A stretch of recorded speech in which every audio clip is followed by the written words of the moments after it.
Welcome back. So today we are going to take a look at something called the Shortbus Audio Dick Magician. So for those of you who don't know Shortbus Audio, the man behind that is Michael Bruce. One of the big champions of Dark Magician back in the day was Michael Bruce, and I think his original video may have actually been called Dick Magician, but he later renamed it Dark Magician. So after they stopped making Dark Magician and turned into version 2, I think he tried to retune version 2 to make it a version 1. But there's always been this gap of, Dark Magician was one of his favorite sets and he couldn't really get it anymore. And then, recently we had a couple other sets that I've actually talked about, XSL X1, and this is Tigerism's Octave, and this is Tigerism Octave as well. At least the shell and the driver are anyway. But, so two sets that actually using the same Dark Magician driver, different tuning, quite a bit different tuning. And so this isn't all that unexpected. When Michael said, I'm going to go do it, I sort of knew what it was going to sound like. I knew he was going to take whatever tuning was on the other two and turn it into something that is balanced and showed off the driver in the way that he liked Dark Magician. And that's exactly what it sounds like. It's not all that surprising. I wasn't shocked when I heard it. It is a great one dynamic driver, showcasing the Dark Magician mids, pretty much, but just a little bit more fun bass, because I think that was what was missing on Dark Magician. It was just a little bit lean for me, but when you give it a little more meat, it sounds perfectly great, and the mids are all, very, very nice on this driver. So if you looked at the reviews that I did on XSL X1 or even Octave, then you know where this is all going. I think both of those sets were fun bangers, but quite V-shaped. And I think there is a new X1 that's a little bit less V-shaped. But as I mentioned, with those two sets, the driver is special. It's a Dark Magician driver. There was a little bit of nugget, that was actually poking through in the mids, or, it would actually burn through the bass, and you could hear a little bit of Dark Magician kind of poking his head through, but not enough. The tuning wasn't quite right, doesn't quite fit the set. And by special, I mean, and this is something that we talked about a lot around the Dark Magician time frame, it's a one dynamic driver that has the ability to sound like a hybrid, or at least very hard to identify as a one dynamic driver. So this driver, I would say EA500, Oxygen, Alina, they all tend to have the same characteristic if they go beyond what a one dynamic driver sounds like, and will easily fool you into thinking that there are more drivers in the shell. And Dark Magician is definitely one of the best at that, and at the time it was very hard. If you actually listen to Dark Magician, the original set, it's very, very hard to actually call that a one dynamic driver if you have no idea what was in the shell. So those are the special ones. There's not that many of them. There are not that many of them, especially in the price range. So it's really nice to have this driver available again. Will Michael make these for other people? I'm not sure what his plan is as of yet, but I would say that Michael's tuning isn't just flattening from Tigerism's Octave. It's kind of a reworked bass shelf, so there's more fun than Dark Magician, like I said, but retaining the quality of the mids. And it kind of looks like this. This is a graph I actually showed a little bit, and we'll talk a little bit about that in a second. So Dark Magician stock, like I said, has kind of a leaner bass shelf, but sort of a long arc, but a more flatter long arc. Fat Earth, which is Michael Bruce's planar, has a very similar arc, just a little bit more meaty, done on a planar. And then we have Dick Magician, which is actually the long arc on the Dark Magician driver, and the mids. Most of this upper bit is a little bit weird. I need to remeasure it, but pretty much you're kind of looking at a Dark Magician with more meat to it, and retaining what was also great on Dark Magician, the extension, the low pinna, all those things are retained. Just a little bit more fun, a little bit more meat, a little bit more body to the mids, and that's exactly what it needed. Pretty much exactly what I thought Michael was going to do, and he did it quite well. So sound, again, kind of that long arc bass gives you great mid bass, open mids on a great driver. Nickelback sounds great. I couldn't really ask for more on a set if Nickelback sounds good.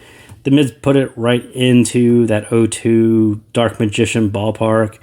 like I said, they all have the same characteristic where the mids are very hard to figure out what they are.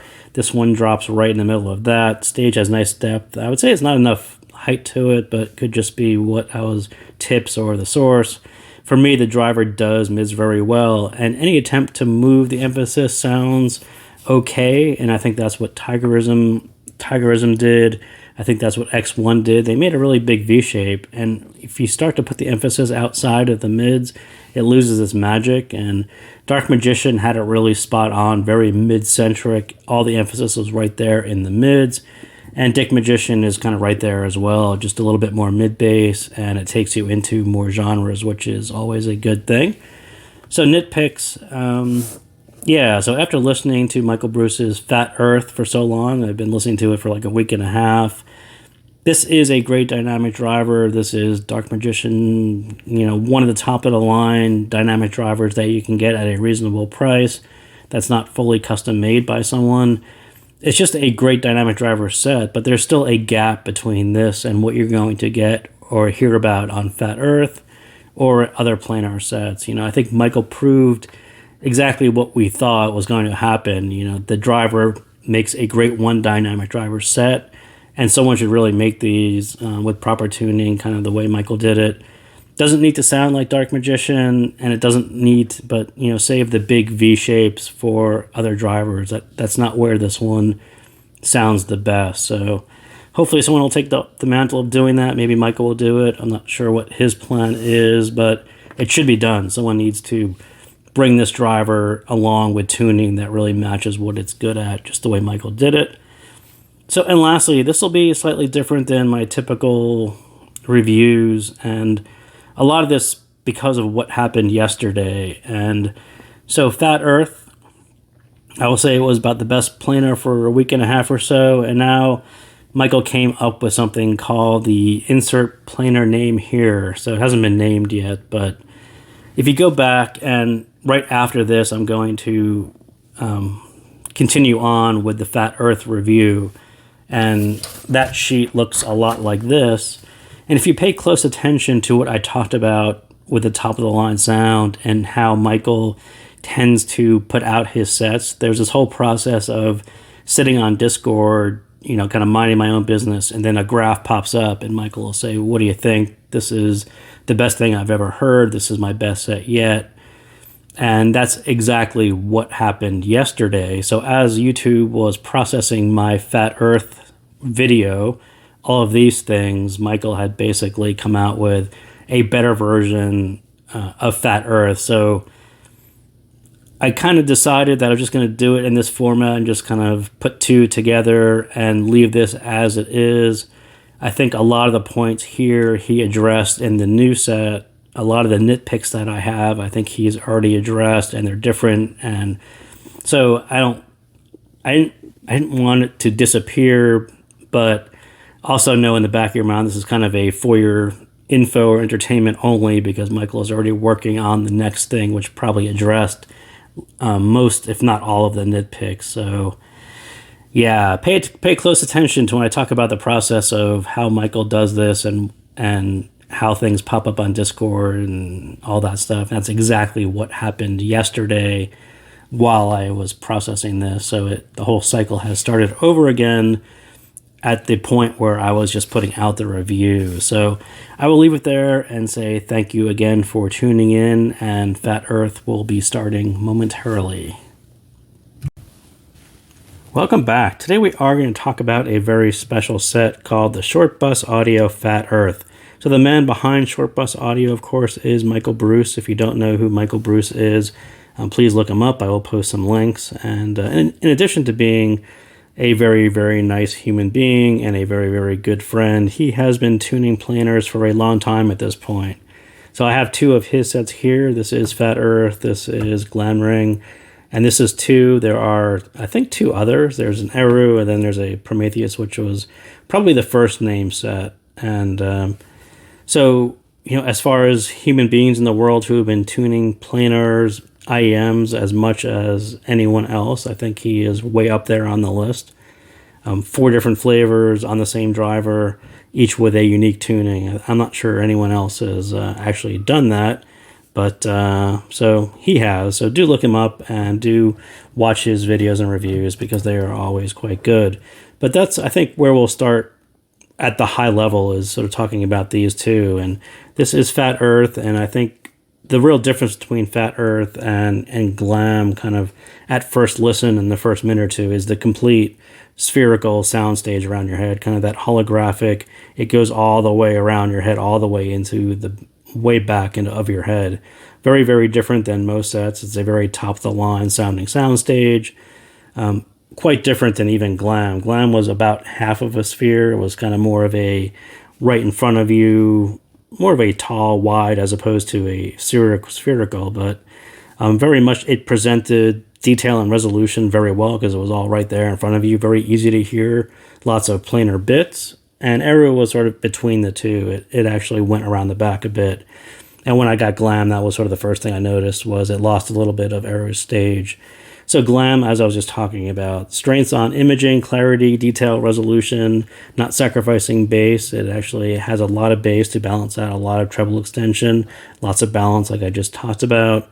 But in general, this was, for me, I would say this is a planar for planar fanboys. It actually does emphasize what planars do well in a style that you're more accustomed to in a planar.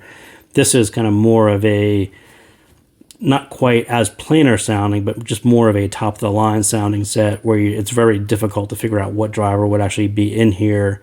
As opposed to this, it actually does emphasize some of those planar bits a little more, and it's a little easier to identify as planar. So Fat Earth, what makes this one a little special, the 3D stage like I talked about, how the bass runs into the mids and influences the mids, I think that is quite different. Low pin gain is shared on both of them. Neutral upper kind of shared on both of them, but volume scaling, I would say it's sort of optional on Glam. It actually does work better with higher volume, of course, and there is sort of a minimum volume because these are a little harder to drive. On Fat Earth, I would say it's a necessity. You've got to turn this one up quite a bit to get all the levels to fall in place and click in place to hear it as it should be heard. So this one, yeah, it kind of benefits from it. This one, more of a, you've got to turn it up quite a bit. Otherwise, it's not going to be as optimal as it should. And some of that is the bass shelf, and I call it the long arc. So the Harman target, I would say that tuck is like bass by proximity, right? So, and we'll look at the graph in a second, but you really push the energy way out into the sub bass and hope where tracks don't have a whole lot of information. And you hope that there's enough of the track and instruments that can pick up some of the sub bass and it sounds like bass and you get some weight to it. So you're really hoping that it catches some weight. You end up with cleaner mids, leaner mids, less impact because there's not a whole lot of mid bass because it's kind of dipped a bit, less definition, but there's more rumble and depth to it. So drums still sound deep, but not necessarily as impactful. The long arc really push the energy where it is most commonly found in tracks, but do it at a reduced level. So you end up with full-bodied bass with a lot of impact and a lot of definition, lower mids as they need to be for some genres, and dipped sub bass to preserve the quality. So less boom, less bloat, less fuzziness, but less rumble as well. So on a graph, we can kind of look at it here, and this is three sets that I would say that these are three variations on the long arc. And so Dark Magician in the blue, I would say, was the first time I sort of noticed that this whole arcish, and it's actually pretty flat, but you look at it, you know, from looking at a ton of Harman sets, and that's the Harman curve and the dot, and you say that there's going to be no bass in Dark Magician, and you hear it, and you kind of scratch your head and figure out, I'm not sure how they did it or why it sounds like it did, but you know, I think it's about 3 dB right about here. There is some mid bass more than, it's not tucked at all, but it's a very gentle arc. And then you look at Fat Earth, which is in green, and Dick Magician will be Michael Bruce's variation on Dark Magician, but you can see this gentle arc that goes all the way from here right up until that's about 800. So the Harman target, you know, lots of sub bass pushed out here where there's not a whole lot in your tracks. Dip it pretty hard, so at about 200 it hits the floor. You end up with very clean mids, nothing, you know, no bass going into your mids. You end up with a leaner, slightly colder sound. I think lots of people are used to sets with Harman target that's actually pushed up into here, so there is a little bit carried over and it's a little bit warm, but two very different styles. And I think the long arc actually works really well as long as you keep it in control. So you end up with a lot of mid bass, a lot of slam because of this is bumped up here, and you miss out on some of the stuff out here, which sounds a little fuzzy. You get some depth from the sub bass, but when you hear the two together, where there's a sharp impact and a nice definition from the mid bass, if you put too much sub bass around it, it ends up kind of fuzzing it out. So yes, I very much like the arc. I very much like that Michael did the arc, and whenever I see arcs on sets, I tend to talk about them in the same exact way. So sound, top of the line, planar, but really impossible to guess it's a planar due to the warmer playback. So top of the line, I think a lot of these sets, these two, pretty much started out in the same way. Michael has an idea, he posts a graph and says, what do you think? And then that kind of quickly evolves into, you've got to hear this now and tell me if I'm crazy. And I usually say, just hang on a couple of days. You created something very cool. Listen to it. Enjoy it. I've got things to do. Let's just kind of do it in a few days. And then he'll go back and refine it and polish it and make it awesome. And by the time he has it, ready to put it actually in the box and ship it to me, I already know it's top of the line. I already know he's not crazy. Everyone knows he's not crazy. Everyone knows that he has done enough top of the line reviews to know what top of the line sounds like. So yeah, there is no bad set. There is no set that people are going to say it sounds like $100 planar. These are very top of the line sounding planars, and the top end of what does it actually sound like? Put a price tag on it. It's definitely up in that 500 to 800. There's probably nothing under 500 that is going to beat a hand-tuned Michael Bruce planar at what it does. From bass extension, this one does tons of bass impact. This one does imaging and clarity and the planar things. Between the two, it's extremely, extremely hard to find a hybrid that would actually come close. Under 500, 800, there aren't that many. We talk about one of my favorite sets, the Shure EJ07M. I haven't really touched that set in a long time because of these two sets. These two kind of fill in that gap of where that one did, and that is, a $600 set. So he's kind of right there in that ballpark, and people who have listened to $1,000 sets and $2,000 sets, no one says that, these don't sound top of the line or, sound like a few $100s. These are sets that will sound as good, and people pick them up who have $1,000 sets and pick up this one instead. So yes, very much a top of the line thing.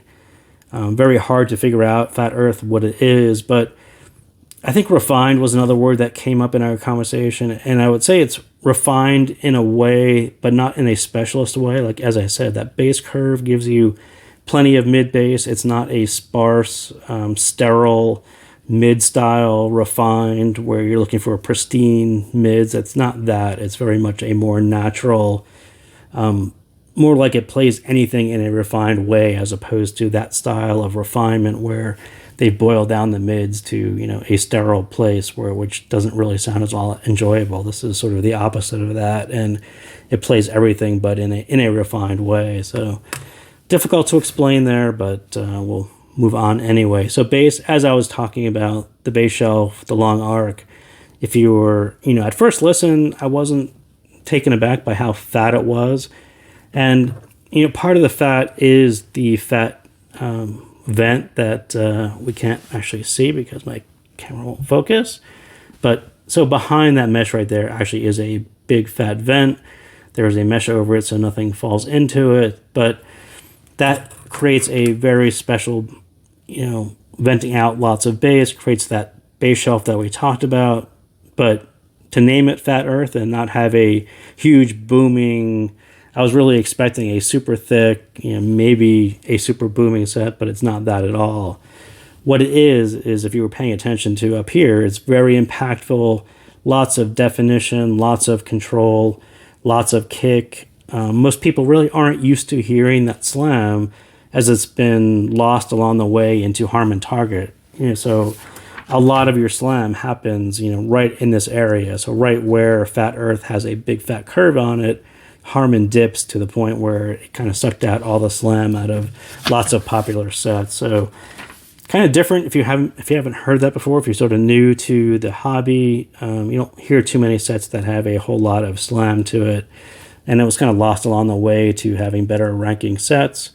Bass without, that fuzzy, slower back end, like I talked about. I think in this style, when you bump out the sub bass, so it does give you that impact and slam and definition, it's harder to have enough sub bass out there where it doesn't affect the mid bass, right? We talk about the mid bass affecting the mids in the same way, where it kind of fuzzes and clouds them over. I think in this style, I think the sub bass does the same thing to the mid bass, and I don't have a problem with having it arc over like it does. So lots of impact. Get out your drum kit tracks because they do sound quite amazing on this one. Go Penguin, Signal in the Noise, Tori Amos, Crucify. I think those two do lean into the same bass arc very well. They sound better, cleaner, because you get cleaner drum hits. Going into electronic, I think the Prodigy and EDM, I think they actually can work better with more sub bass for that depth, but it's not really missing here. It's just at a lower level than what you may be used to on a bass headset. But do tip roll. Tip roll will definitely move the mid bass for me up and down. I have my Divinus tips, the Velvet tips, tended to give you a very fatter earth. These are the KBO7s, and those were pretty much on point and balanced, so I kind of stuck with those. So mids, and you kind of guessed it, full warmish analog mids with planar bits, which is kind of unique. So there have been a couple attempts at doing warmer style planars. They tend to be a little too warm, and people complain that there's not enough planar bits, there's not enough detail and resolution. So again, rolling off the sub bass so that doesn't cloud your mids, that all works here to give you those planar bits so they can be heard and they are not affecting your mids. Very fascinating how it all works when you really listen to it. So having it a smooth bass to mid transition, it does help that lower and upper mids to have a more 3D sound, more organic, more rounded sound. Men definitely sound like they have bodies. If you listen, I like Robert Plant's Ship of Fools, and the point at which his voice drops down into his chest and it kind of sounds like it's different and something has happened and now it's more of a chesty sound. Those kind of really small nuanced things are harder to pick up on lots of non-top of the line sets. And but yeah, that's kind of what I meant by that one. Females, kind of, you really do hear a lot of that nuance and texture in their voices, which is really harder to do on Harmon sets because they tend to be a little more energetic and higher and thinner, and it's often over energetic in Harmon, like I just said. So like the bass, not as thick as you're thinking. Planar is not, it doesn't graph the same as dynamic driver. It doesn't hold as much density as a dynamic driver for the same bass level. It's very hard to look at a graph of a planar and try to figure out what that bass is going to sound like. It's just not the same as a dynamic driver, and it's definitely not, this one, for me anyway, it's not as thick. You can definitely change your tips and make it thicker though. The sub bass dip, like I was talking about, it avoids clouding the mids. Fat Earth sounds very articulate, and I had a really tough time proving to myself that it wasn't as articulate as I was hearing. So my assumption going into this, and why C is so important, is I assumed that Glam would actually have better mids than Fat Earth. And I went back and forth and round, and I couldn't get past why Fat Earth sounded more articulate. And I sort of came back to the dip. So I spent a lot of time with Taylor Swift, and in the first 3 tracks of Midnights, lots of bass and lots of her voice, and Fat Earth with her voice sounds not a lot more articulate, but it's noticeably more articulate than Glam. And I sort of, when you listen to Glam and what's going on in the background, there is more sub bass, there's more bass that's present, and that mixes with the mids. It makes it just a little bit slightly harder to get the articulation out of it. And like I said, when you roll off that end and Fat Earth ends up with planar articulate mids, it actually does sound different.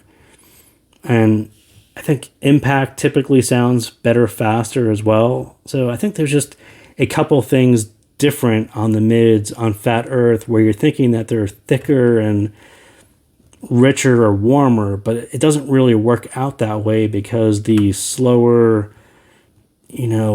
denser part isn't really there. It doesn't affect the mids as it does on Glam.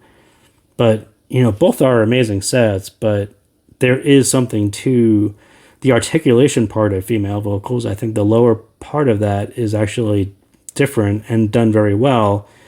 And then I will say that female vocals can be the subject of a white paper between these two. And it kind of came out this morning on Discord. And there's two sides to this. I think this one does articulation, the lower part of female vocals. And I think Michael Bruce, his argument is that female vocals are basically in the part where Fat Earth actually has energy. And I would describe that as sort of walking up to a rope, and as you approach the rope you start to notice that how it's braided and the threads and the colors. You start to notice the texture and the nuance as you get closer to it. It's sort of like putting more energy into the female vocals. You just know there's more texture, more nuance to their voices. And then you look at the higher part and where you're thinking that Adele's voice is going to hit a certain point in your ear and what you're expecting it to sound like. Maybe you listen to lots of Harman targets and you sort of notice that the rope isn't as high because you're so close to it, and you step back and you notice the rope gets thinner, there's less detail in the middle, but it goes higher and it hits those notes the way you're expecting. So yeah, I think I went back and forth over and over and tried to convince myself that one was better than the other, but they're just two different presentations and there's a little gap between the two. But yeah, I think that there are times where and Cal Lando was the one who would stick up for Glam, and I can't disagree with it because I love Glam and I will stick up for it too. I think the female vocals and up I actually do like on Glam. This is liking them in a different way because everything sounds slightly lower, and husk is the wrong term for it because it's not that jump to husk where they're so low and they sound off. This is just like a top of the line 0.5% bit difference between the two, and I can nitpick them because I have them in front of me. But yeah, very close. I understood both sides of the argument and how this presents female vocals versus this, but yeah, tough. I think both people are right, and you can certainly, if you have them both in front of you, you can hear both sides of, how female vocals are done here in sort of a more natural, energetic from the lower bit, as opposed to this where I think it gets more influence from the upper part. And that sort of brings you to treble. And I will say this is kind of another nitpick where Glam, for me, has a slight edge. I think both start off similarly with the low pinna gain, and that's perfect unless you're like the more energetic Harman style. But both sound kind of flat into upper treble, and then I think that Glam just carries more air. And again, it's kind of a hairline difference between the two. And I already know Michael Bruce's answer to it, and it's turn up the volume. And he's absolutely right. You don't need to turn up the volume as much on Glam, but to what you actually hear on Fat Earth, if it's slightly low, is you hear it rise up into the air, kind of pops in place, and then it kind of dips down and it becomes harder to hear. And that doesn't happen on Glam, but you have to really play with the volume to put it in place. And if you like it that much air, it'll take quite a bit of volume to put it there. And I just kept on noticing that you can't listen to the two at the same volume because you won't get that same amount of air. And I think I went back and forth on Mazzy Star's Fade Into You. You basically can hear more at a lower volume, and this one you can kind of get there and close the gap. But I'm not sure the two ever really hit the same point on air and the atmospherics, and I think Michael calls it the arena, not noise, but kind of the arena sound of what the environment sounds like, and some of the higher frequency things that come through clearly on Glam. These just take a little bit more volume. So kind of a nitpick, and not really a nitpick, but you know, you do have to, this one does take quite a bit of volume. So stage, like I said, spherical, there's almost no at the ear. So what typically breaks the stage for me on a lot of sets is when you hear instruments that pop right at your ear.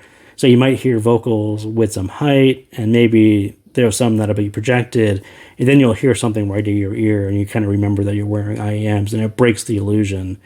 That doesn't happen here. It's everything is seamlessly projected, and it's really effortlessly 3D that you just never notice, as it almost never breaks that illusion. Maybe it's the planar resolution. Not sure I've really heard that much behind the head with this much clarity.